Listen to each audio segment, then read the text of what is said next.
Now question number 35 देखिए, find the area of the region bounded by the curves X square is equal to Y and Y is equal to x plus 2 and X axis using integration. तो हमें इन तीनों curve x axis और एक line दे रखी है और एक parabola दे रखा है, इनके बीच में बनने वाले एरिया को फाइंड आउट करना है यूजिंग इंटीग्रेशन। तो मैं पहले कर्व्स को लिख लेता हूं। This is question number 35। The given curves are,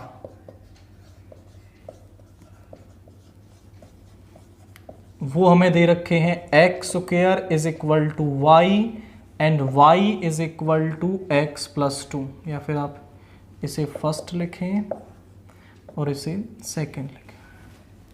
so x square is equal to y, तो हमें पता है कि ये क्या है, एक अपवार्ड पैराबोला होगा। ये एक अपवार्ड पैराबोला है, बट यहां पर हम इसका ग्राफ देख लेते हैं, वो किस पॉइंट से पास होगा।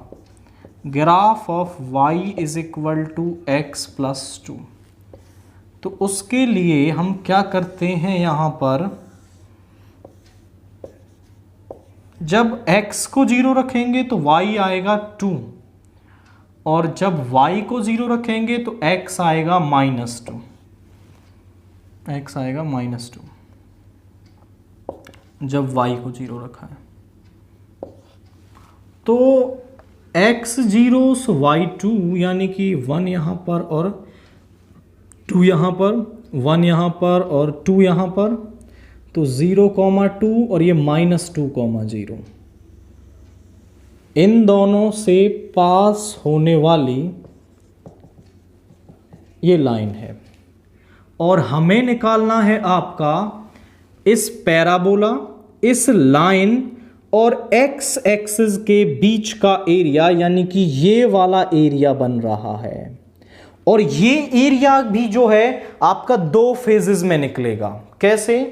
देखो, यहां से और यहां तक तो ये लाइन के नीचे है, और यहां से यहां तक ये पैराबोला के नीचे है। तो हमें ये पॉइंट ऑफ इंटरसेक्शन निकालना होगा जो यहां से x एक्सिस पर डाला गया। ये सीधा 1 पर आया, इसका मतलब ये नहीं कि -1 होगा, हमें ये पॉइंट ऑफ इंटरसेक्शन निकालना होगा। So point of intersection,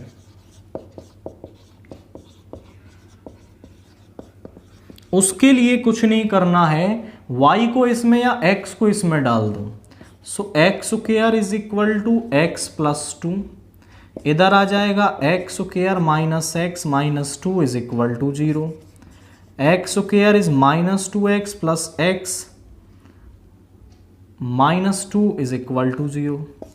x common ले लेंगे, x -2, यहां से 1, x -2 is equal to 0। So x -2 into x plus 1 is equal to 0। x की 2 वैल्यूज आ रही है, एक तो 2 और एक -1। तो x इज इक्वल टू 2 तो कहीं यहां पर होगा, ये वाला पॉइंट होगा x इज इक्वल टू -1, ये है -2 और ये है 0। तो अब हम एरिया निकालना शुरू करेंगे। देखिए, -2 से -1 तक किसके नीचे है एरिया?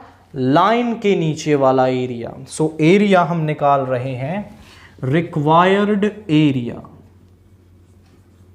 कैसे? जब हम लिमिट्स ले रहे हैं -2 से -1, तो हमारे पास लाइन है, सो y of line dx plus, जब -1 से 0 जा रहे हैं तो किसके नीचे है एरिया? आपका पैराबोला के नीचे है। सो y ऑफ पैराबोला dx। बस इनकी वैल्यूज पुट करें और इसे सॉल्व करना है। -2 टू -1, y ऑफ लाइन है x plus 2 dx plus y of parabola जो है वो है हमारे पास x स्क्वायर dx। इंटीग्रेट करें, x का हो गया x स्क्वायर बाई 2 2 का हो गया 2x, -2 से -1 लिमिट्स हैं, x³ 3 -1 से 0। अपर लिमिट को पुट करेंगे तो -1 का स्क्वायर बाई 2, 2 इंटू -1 और माइनस लोअर लिमिट यानी कि -2 का स्क्वायर बाई 2 प्लस 2 इंटू -2, ये तो इसका हो गया, प्लस यहां जब अपर लिमिट को रखेंगे तो पूरा क्या बन जाएगा, 0 बन जाएगा। -1 को रखेंगे, -1 का क्यूब बाई 3।